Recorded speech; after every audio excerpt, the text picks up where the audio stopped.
183वां सर्ग। परस्पर विरुद्ध वर और सापों में से सारवाणों का श्री ब्रह्मा जी के वचन से परस्पर अविजय का निरूपण। कुंददंत ने कहा, हे आचार्य सभासदों, तदनंतर वहां पर मैंने उस गौरी आश्रम के तपस्वी से, जिसके बाल बुढ़ापे के कारण धूप से सूखे हुए कुशों के अग्रभाग के समान जर्जर थे, पूछा, भगवान, जहाँ एक ही सप्तद्वीप वाली पृथ्वी है, वहाँ वे 8 उत्तम सप्तद्वीपाधिपति कैसे हो सकते हैं? जिस जीव का घर से बाहर निकलना ही संभव नहीं है, वह सप्तद्वीपाधीश्वर रूप से दिग्विजय कैसे कर सकता है? जिस वरदाताओं ने वर दिए, वे वर सापों से विपरीत फलदायकता को कैसे प्राप्त हो सकते हैं? शीतल छाया ग्रीष्म की धूप कैसे बन सकती है? एक ही फल वर और साप दोनों का फल हो, एक कठिन ही नहीं असंभव है, ऐसा कहते हैं। वर और साप की फलता वाले शुभत्व और अशुभत्व धर्म एक ही धर्मी में स्थित हो, धर्म में स्थिति को जो संभव नहीं है, कैसे प्राप्त होते हैं? शंका, यद्यपि वे एक धर्मी के आश्रित नहीं हो सकते, तथापि परस्पराश्रित तो हो सकते हैं। समाधान, आधार ही अपने में आधेयता कैसे कर सकता है? एक ही का अपने में आधार आधेय भावों का संभव नहीं है, ये भाव है। गौरी आश्रम के तपस्वी ने कहा, है साधु, इनका क्या असमंजस देखते हो?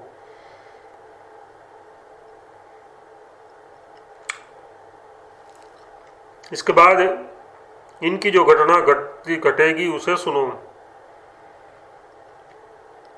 उसी से तुम्हारे संदेह का समाधान हो जाएगा। आज के दिन से 8वें दिन, इसी दिन के प्राप्त होने पर आप दोनों लोग अपने बंधु बांधवों से पूर्ण उस मथुरा प्रदेश में पहुंचेंगे। मथुरा प्रदेश में पहुंचकर कुछ काल तक अपने बंधु बांधवों के साथ सुख स्थिति वाले आप लोग सुख से रहेंगे। तदुपरांत क्रमशः वे 8 भाई घर पर मरेंगे। तब उनके बंधु बांधव उनके शरीर को उनके द्वारा आहत अग्नियों में दाह से संस्कृत करेंगे। पृथक पृथक स्थित उनके वे जीव जड़ों की नाई मूर्त भर सुसुप्ति में स्थित रहेंगे। कर्मों के विरोध का परिहार करने के लिए उपक्रम करते हैं। इसी बीच में उनके वे वरसाप रूप कर्म फलों के अवश्यंभवी स्वभाव से एक जगह आकाश में तत्त चित्त अवस्थित आकाश में संगठित होंगे। वे कर्म तत्त फलप्रद देवता रूप होकर अपने अपने अनुकूल समूहों से गठित संपुट अलग अलग बनाएंगे। इस प्रकार संपुट रूप हुई वर और साप अलग अलग वर साप शरीरों का निर्माण करेंगे। वर और सापों का स्वरूप कहते हैं। यहाँ पर वे वर सुंदर कमल हाथ में लिए हुए ब्रह्मांड रूपी अस्त्र से विभूषित चंद्रमा के समान शुभ्र शरीर वाले और वे चतुर्भुज होंगे। वहाँ साप 3 नेत्र वाले शूल हाथ में लिए हुए भयानक काले बादल से शरीर वाले 2 हाथों से युक्त और मुंह पर भौं चढ़ाए हुए होंगे। वह कहेंगे, सार्पों, आप लोग दूर भाग जाओ, ये ऋतुओं की तरह हम लोगों का समय उपस्थित है, उनका कौन उल्लंघन कर सकता है? साप कहेंगे, वे हे वरो, आप लोग दूर चले जाओ, ऋतुओं की तरह हमारा समय आ गया है, उन्हें उल्लंघन करने की किस्मत सामर्थ्य है। वर कहेंगे, आप लोग का निर्माण मुनि जी ने दुर्वासा किया है और हमारी रचना सूर्य ने की है। भगवान सूर्य मुनियों की अपेक्षा श्रेष्ठ है, क्योंकि पहले ब्रह्मा ने भगवान सूर्य की मुनियों से सृष्टि की। वरों के ऐसा कहने पर क्रोध से झुंझलाए हुए सापों ने आप लोगों की दृष्टि सूर्य ने की, भगवान सूर्य की मुनियों से सृष्टि की। आप लोगों की सृष्टि सूर्य ने की और हम रुद्रांश से बने गए हैं। देवताओं में रुद्र सर्वश्रेष्ठ है और मुनि दुर्वासा रुद्रांश से उत्पन्न हैं।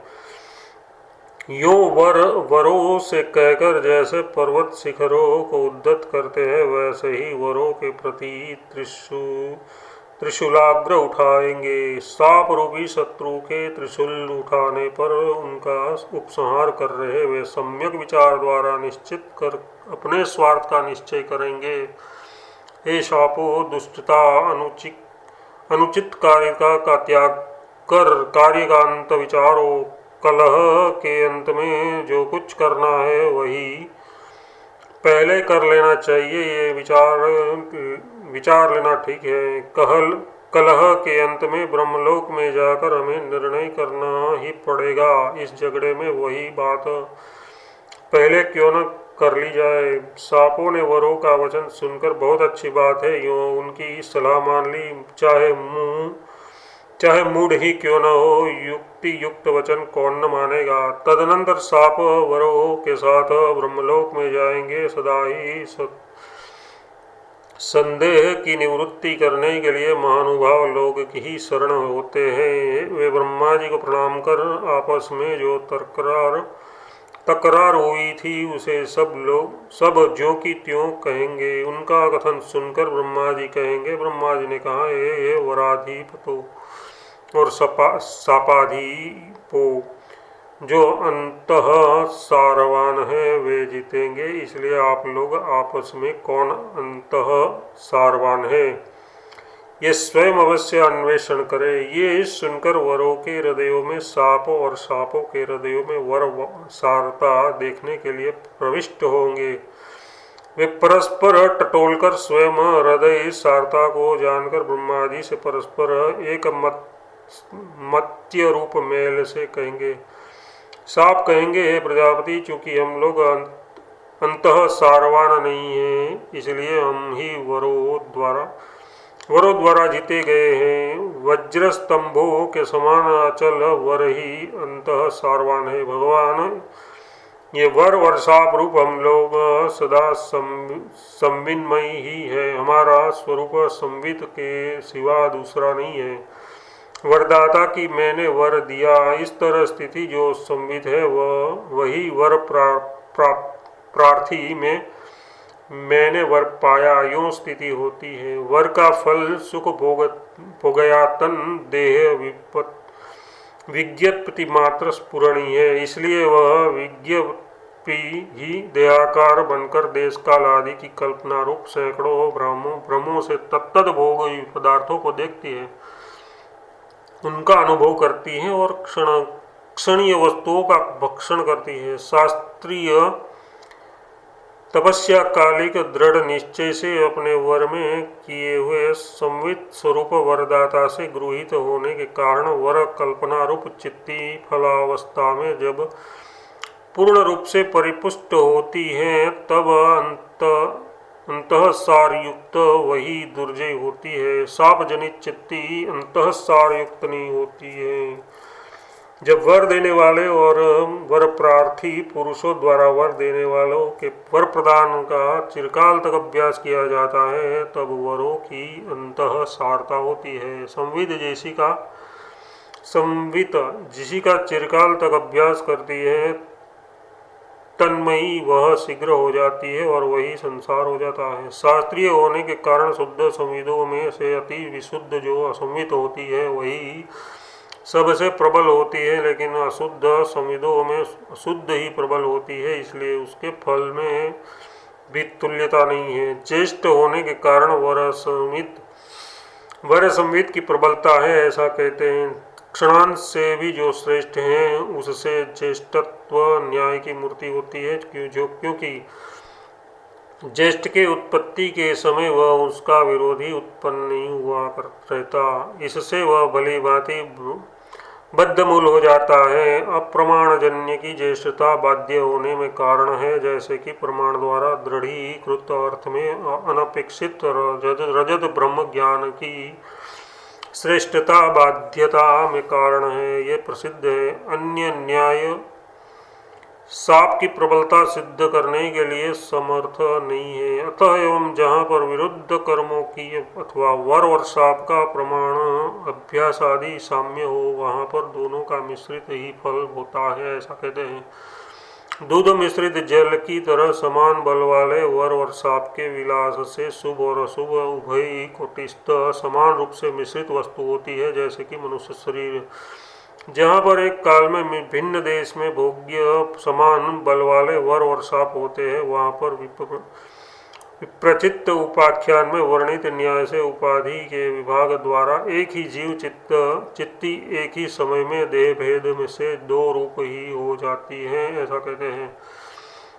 अथवा जैसे स्वप्नों में नगरात्मक चित्ती नगरवासी लोगों के देह भेद से विभिन्न सी मालूम होती है, वैसे ही जीव चित्ती एक समय में भिन्न देश में भोग समान बलि वर और सापों से अपनी द्विरूपता का स्वयं अनुभव करती हैं। श्री ब्रह्मा जी के आगे अपनी वास्तविक बातों का बखान रूप दुष्टता अनुचित है, ये सोचकर कहते हैं, हे प्रभु, जो आपके चरणों में के समीप बैठकर आपसे सीखा था उसका आपके सामने ही पुनः पारायण करना दुष्टता का सूचक होने से हमारे अपराधों को क्षमा करे। अतः आपको नमस्कार है, हम लोग शीघ्र अपने स्थान को जाते हैं।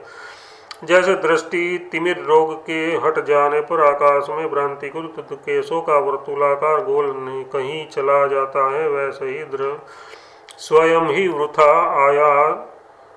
आयास करने वाले, अपनी मूर्खता प्रकट करने वाले, अपने को लज्जा से साप देने वाला वह सापगण ये कहकर कहीं चला गया। इस प्रकार दुर्वासा जी के सापों के चले जाने पर सप्तद्वीपाधिपता के विरुद्ध घर से निर्गमन निरोधक उनकी भार्याओं को गौरी द्वारा दिए गए वरसंध ने जैसे व्याकरण प्रक्रिया में आदेश के स्थान की पूर्ति करना है, वैसे ही सापों के स्थान की पूर्ति की। सापों के स्थानों पर बैठे हुए वर ब्रह्मा जी से कहेंगे, हे देवादिदेव, अंधे कुएं से जलों के बाहर निर्गमन की तरह सप्तद्वीपों के अधिपति जीवों का स्वगृह से बाहर निकलना हम नहीं जानते हैं, कारण कि उनका बाहर निर्गमन हम लोगों द्वारा अवरुद्ध है। ये श्रेष्ठ वीर वर इन सप्तद्वीपाश्वरों को गृह रूपी द्वीपों में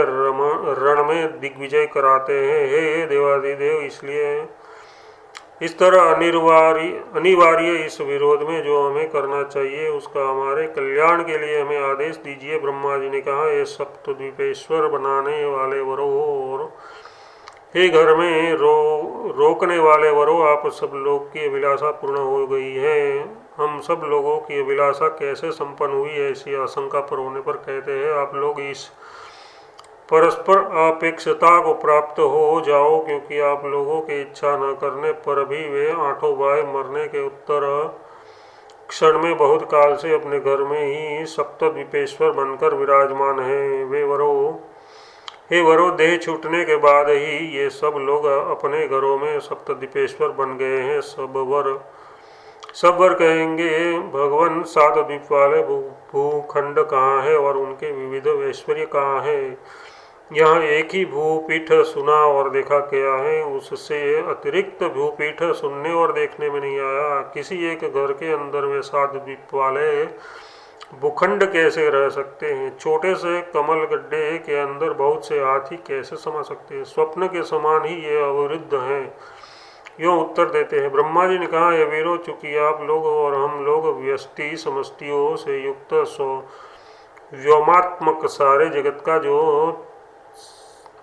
सच्चित परमाणु के अंदर स्थित है, अनंत स्वरूप अंदर स्वप्न रूप से ही अनुभव करते हैं, अतः वह परमाणु के भी अंदर स्थित स्वगृह के भीतर जो स्फुरित होकर समाता है, वह क्या आश्चर्य है, क्या अपूर्व है। प्रकृति के क्रम में कौन विस्मय है।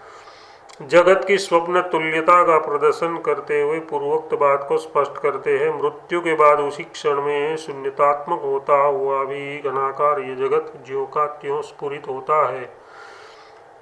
जहाँ सच्चित परमाणु में भी जगत समा जाता है, वहाँ उस घर के अंदर सप्तद्वीपा पृथ्वी स्फुरित होती है।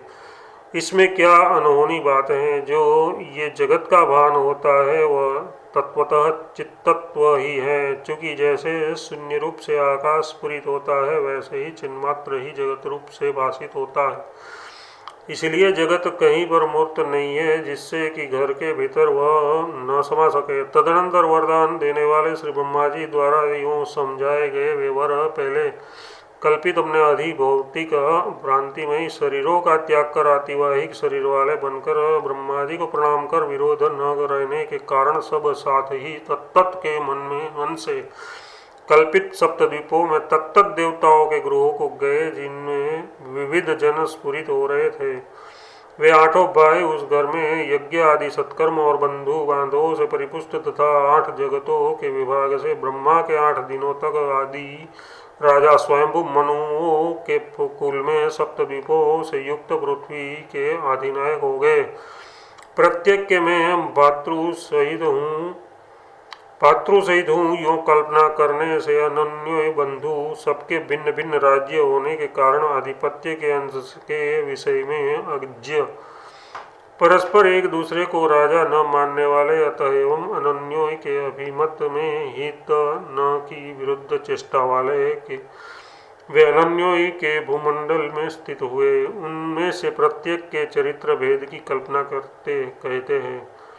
उनमें यौवन से सुंदर एक भाई घर के भीतर ही उज्जैनी नाम की महापुरी रूप राजधानी में सुख से स्थित है। शाकद्वीप निवासी दूसरा भाई जो सकल दिशाओं के विजय में उद्योगशील है नागलोक को जीतने की इच्छा से सागर के गर्भ में विचरण करता है। तीसरा भाई जिसका सकल प्रजा निश्चल है और जो संपूर्ण दिशाओं का विजय कर चुका है कुशद्वीप की राजधानी में कांता से आलिंगित होकर सोया है। चौथा भाई सालमली द्वीप पर्वत शिखर पर स्थित नगरी के क्रीड़ा सरोवर में विद्याधरियों के साथ जल क्रीड़ा में निरत है। पांचवा भाई कौच द्वीप में सातों द्वीपों से लाई गई महर्षियों से समृद्ध हेमपुर में ब्रह्मा के 8 दिनों तक बराबर अश्वमेघ यज्ञ द्वारा भगवान का पूजन करने के लिए प्रस्तुत है। छठा भाई सालमद्वीप में उखड़े गए दिग्गजों के दांतों से कुलाचलों को खींचकर दूसरे द्वीप के राजा के साथ युद्ध करने के लिए उद्यत है। पुष्कर द्वीप में रहने वाला सातवां भाई लोकालोक पर्वत के राजा के दूत के साथ निधि स्थानों को देखने की इच्छा से अपने घर से गया। गौमेद द्वीप निवासी 8वां भाई काम्बस पुष्कर द्वीप के राजा की पुत्री को जीतकर लाने के लिए शत्रु देशों को रौंद रही सेना वाला हुआ।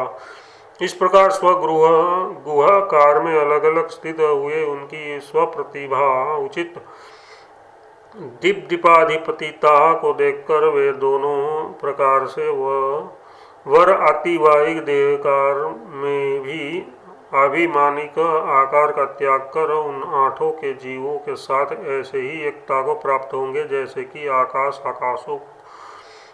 आकाशों के साथ एकता को प्राप्त होते हैं। चिरकाल में इच्छित सप्तद्वीपेश्वरा को प्राप्त हुए वे 8 भाई भी तुष्टयुक्त राज्य को प्राप्त कर सप्तद्वीपों के अधिपति बनकर संतुष्ट होंगे। विशाल बुद्धि वाले वे जिनका पूर्वोक्त वर रूप